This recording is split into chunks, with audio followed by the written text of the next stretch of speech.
On this Monday, January 17th, we will have a new number one, and I believe that should be Bruce Pearl and the Auburn Tigers.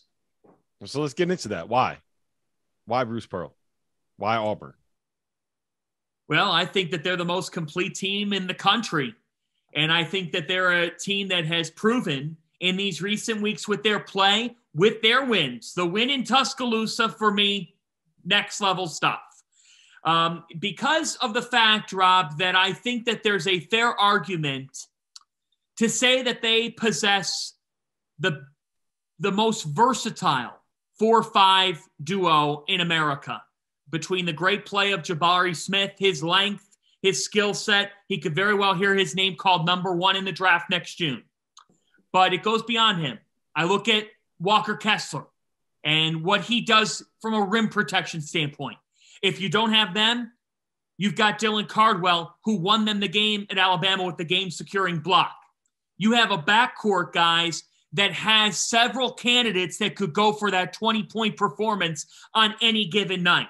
We saw it last week with what Wendell Green put up for the Tigers, but there's J.D. Davison. There are other names as well in that backcourt. And you have one of the best coaches in America. That straight up, Bruce Pearl has done a terrific job at molding this team. Just one loss on the season on a neutral floor to the Connecticut Huskies. The Auburn Tigers belong at the number one spot. They're playing the best basketball right now. They have a completeness to them. And I love this team and do believe that at the moment, they are the best team in the country for what they've done in recent weeks and for the fact that they possess a superstar who's not a guard. And they got really good guards already. And I love that about the Tigers' makeup. I think it comes down to who you're going to rank number one on how you value metrics versus resume, if that makes sense. Gonzaga is number one in the net. Gonzaga is number one in KenPom. They are number one in most of the places that are going to give you some of these advanced numbers.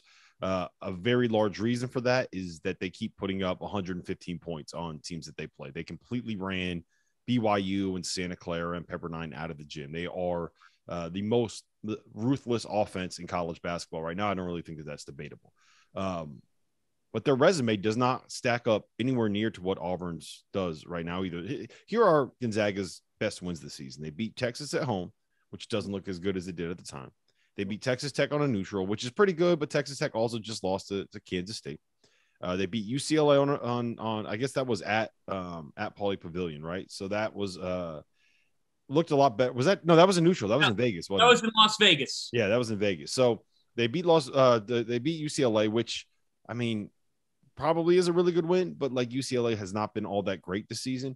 And they blew out BYU at home, who we thought was going to be awesome when they beat the hell out of Oregon, but really hasn't been all that impressive. Whereas Auburn's resume, they beat LSU by 15 at home. They got Loyola Chicago on a neutral. They won at Alabama. They won at St. Louis. To put it in perspective, to kind of tie a bow on it, right now, Auburn is 4-1 against quad one opponents and 4-0 against quad two opponents, where Gonzaga is 4-2 against quad one with just one quad two win. So I think the argument is that if you're basing this on resume, Auburn is number one, which means, Theo, we get to the tiebreaker. Put them on a neutral court, right? They're facing off. Vegas, a lot of metrics. Wherever you want, Houston, wherever you want to play this game. Who wins? Auburn against Gonzaga right now. Well, for the sake of argument, we can play in New Orleans. Play That's New Orleans. what it's going to be. Let's say this. I think Auburn would win the game right now. So to me, that's where it comes down to. Wherever you say Gonzaga is the number one offense in the country, they are, according to KenPom in a lot of these places. But what do? They attack the rim, shooting over 60% from two. What does Auburn do better than anybody in the country right now? Oh, protect it. Protect it. Not only that, you got Jabari Smith back there, fine shot blocker. Key to that team so far has been Walker Kessler, because those guards aren't allowed to get up there and pressure as much if Walker Kessler's not back there behind them. They protect the rim at such a high rate. There's not a team in the country that plays harder with more consistency than the Auburn Tigers. And a lot of that has to do with their coach. Those guys get after it defensively, and they have some junkyard dogs, and there's not just one or two of them. It's a team full of them. And whenever you have the best player on the court on any given night that you step out to play someone, you're going to give yourself a chance to win.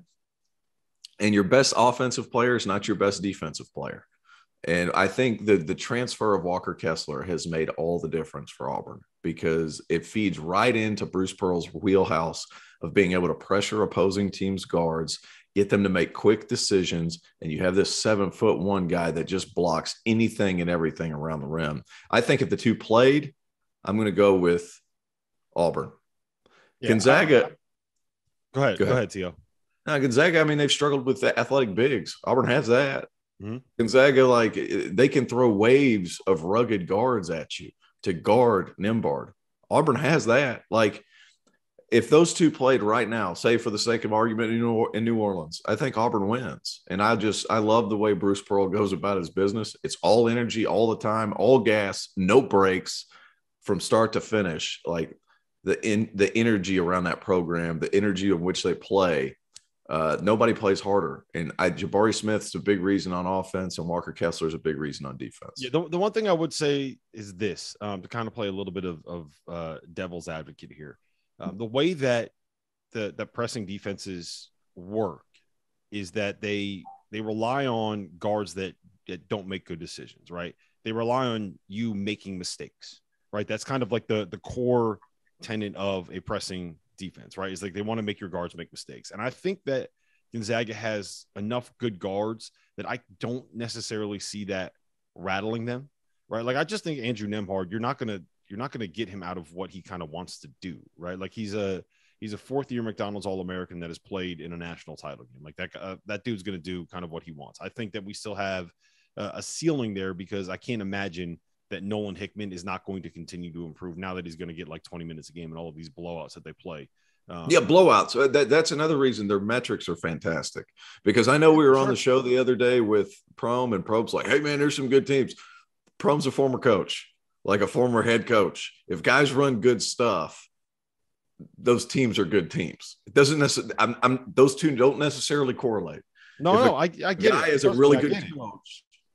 Trust me, I get it. All I'm saying is that when I don't think that you can get Gonzaga out of what they want to do. Now, my biggest concern is that teams that have proven the willingness to get out and run with Gonzaga have been able to beat them so far this year. That's Duke and that's Alabama. If you want to run with them, I think that you can probably you can handle that a little bit. And yes, the athletic bigs thing is a big problem because you can put Jabari Smith on Chet Holmgren, who's out away from the basket, and you can put Walker Kessler on Drew Timme, and I think that you probably can have a pretty good chance of slowing them down there. So I'll put it like this.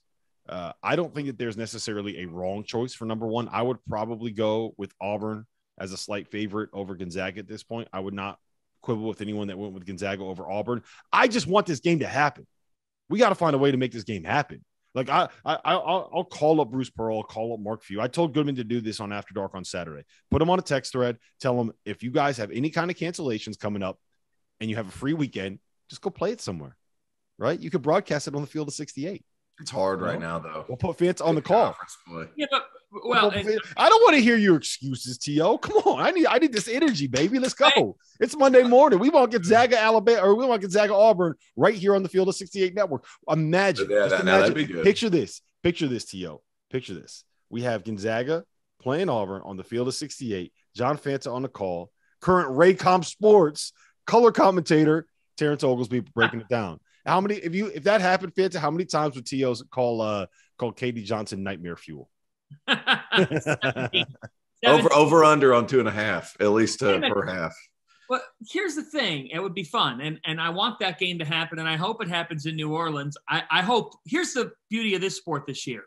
I hope about 12 games happen in New Orleans. And guess what? There's only going to be 3. There's only 3 games that happen at the Superdome. And they're going to be fantastic because that's how good the sport is this year. But the fact is, you asked the question, who's number one right now? And this goes back to what we've talked about from the very start of this podcast when I kind of went off on the AP poll. Not kind of, I did. This is a snapshot. The AP Top 25 poll is a snapshot. There have been ranked teams today that don't make the NCAA tournament. That has happened. That has happened. You could be ranked 23rd today. Guess what? If you lose 7 of your next 8 games, it don't matter. It don't matter. If you don't have a good enough resume, you're gone. Goodbye. The point is, right now, on this Monday, it's not about who would win between the two. It's who has the better body of work. Yep. Auburn has the better body of work when compared to Gonzaga, in my humble opinion. A head-to-head opponent, that being Alabama, went out to the West Coast, to Seattle, and beat Gonzaga, and beat them fair and square. Like, had that game won with 2 minutes on the clock. Auburn goes to Tuscaloosa, plays the same type of game in terms of pace and tempo and all those variables, and Auburn beats Alabama and had them beat for a while before Alabama made a late surge because they're on their home court. Auburn is deserving of number one. Could Gonzaga be the number one team when it's all said and done and win the national championship? Abso-freaking-lutely. But on this Monday, the Tigers are deserving.